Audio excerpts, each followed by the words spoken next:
علیکم۔ آج پھر میں آپ کے ساتھ آپ کی خدمت میں ایک نئی کہانی، نیا افسانہ، ایک نئی سٹوری لے کر حاضر ہوا ہوں۔ تو چلو شروع کرتے ہیں۔ ایک بادشاہ تھا، اس کی کوئی اولاد نہیں تھی۔ اس نے بہت دم درود دعائیں کروائیں لیکن اللہ کی مرضی سے محروم رہا۔ اس بات نے اسے شدید تیس دلایا کہ ایک روز ملکہ کو طلب کیا اور کہا کہ اگر اب اولاد نہ ہوئی تو وہ دوسری شادی کر لے۔ ملکہ تو یہ بات سن کر انگاروں پر لوٹنے لگی۔ اپنے وفادار نجومیوں کو طلب کیا، محل کی دائیا کو بلایا اور ان کے سامنے بادشاہ کا فرمان دہرایا۔ نجومی نے کہا صرف ایک بات سے یہ شادی روکی جا سکتی ہے۔ وہ کیا؟ جلدی بتاؤ۔ ملکہ کی بے تابی دیدنی تھی۔ اس وقت وہ بس بے عام بیوی تھی، کسی بادشاہ کی ملکہ نہیں۔ بس ہم بادشاہ سلامت سے کہیں گے کہ ملکہ امید سے ہے، لیکن وہ اپنے شہزادے کو اس کی جوانی بلکہ اس کی شادی ہونے تک نہیں دیکھ سکے گا۔ اگر دیکھا تو شہزادہ مر جائے گا۔ لیکن یہ جھوٹ ہوگا اور اتنی بڑی بات کیوں کر چھپائی جا سکے گی؟ یہ ایک بہت بڑا پلان تھا۔ ملکہ نے کہا 24 سال بعد اگر بادشاہ سلامت زندہ رہے تو آپ کی محبت ان کے دل میں گھر کر چکی ہوگی اور اس عمر میں دوسری شادی کا بھی خیال نہیں آئے گا۔ باقی اللہ کا ارساز ہے، آپ کو بس 9 مہینے الگ رہنا ہوگا۔ آخر ملکہ رضامند ہو گئی۔ بادشاہ کو خوشخبری سنائی گئی، ساتھ ہی بندش بھی۔ بادشاہ بے انتہا خوش تھا، اتنا کہ اسے یہ جدائی بھی گراں نہ گزری۔ ایک دن تو وہ اپنے جوان بیٹے کو دیکھ کر آنکھیں ٹھنڈی کرے گا ہی۔ تو بادشاہ نے اسی طرح وہ گن گن کر دن کاٹنے لگا۔ ملکہ کو تہ خانے میں بھیج دیا گیا۔ تمام تر سہولیات کے ساتھ 9 ماہ بعد بادشاہ کو خوشخبری سنائی گئی۔ بادشاہ نے 7 روز جشن کا اعلان کیا کہ جشن منایا جائے گا۔ رعایا میں اشرفیاں، مٹھائیاں، سونے کے سکے تقسیم کیے گئیں۔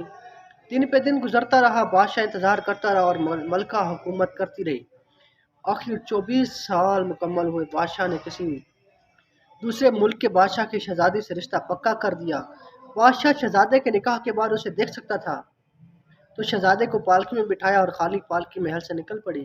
کہاروں نے پالکی کاندھوں پر اٹھائی اور منزل پہ منزل طے ہونے لگی۔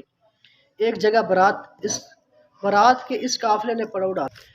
ملکہ اور دائیا آپس میں باتیں کر کے رو رہی تھیں کہ جب کہ پالکی کی حقیقت کھلے گی تو ان کے ساتھ جانے کیا سلوک ہوگا۔ دونوں رو رو کر اللہ سے مدد مانگنے لگی، فریاد کرنے لگی۔ اللہ کا کرنا یوں ہوا کہ جس جگہ وہ بیٹھی تھی وہاں پر ایک ناگ اور ناگن بیٹھے ان کی باتیں سن رہے تھے۔ وہ 100 سال سے تجاوز کر چکے تھے اور انسانی روپ دھار سکتے تھے۔ ناگ نے اپنی ناگن سے کہا کہ کیسی بے بس عورتیں ہیں، ہمیں ان کی مدد کرنی چاہیے۔ ناگن اس بات پر راضی ہو گئی۔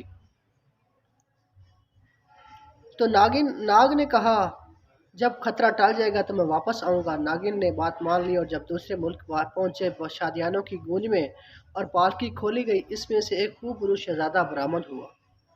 بادشاہ نے جیسے ہی بیٹے کی صورت دیکھی اس سے لپٹ گیا۔ ملکہ اور دائیا حیران پریشان آنسو بہاتے رب کی شکر گزار ہوئی اور ان کے رب نے معجزہ کر دیا تھا اور ان کی مدد کی تھی۔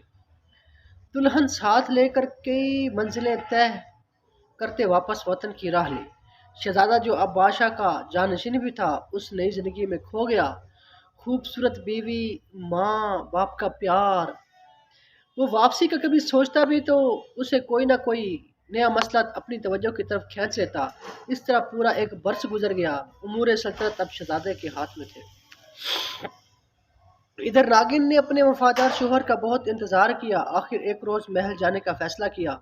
چلتے چلتے منزل پہ منزل پہنچی۔ محل جا کر شہزادے کی خوابگاہ ڈھونڈی، وہاں شہزادے کی اپنی دنیا تھی۔ ناگن نے محسوس کیا کہ اب شاید اس کے محبوب کی زندگی میں اس کی کوئی جگہ باقی نہیں۔ ایک مکمل گھر، پیار کرنے والی بیوی، سکون کی وہ نیند جو اتنے عرصے میں ایک دن بھی ناگن کو نصیب نہ ہوئی۔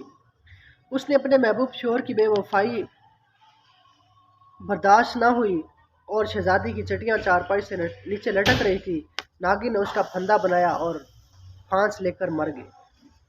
صبح اس کی لاش دیکھ کر خادماؤں اور شہزادی نے شور مچایا۔ جب تک شہزادے وہاں پہنچا اس کی پیاری ناگن اپنی جان محبت کے نام پہ گنوا چکی تھی۔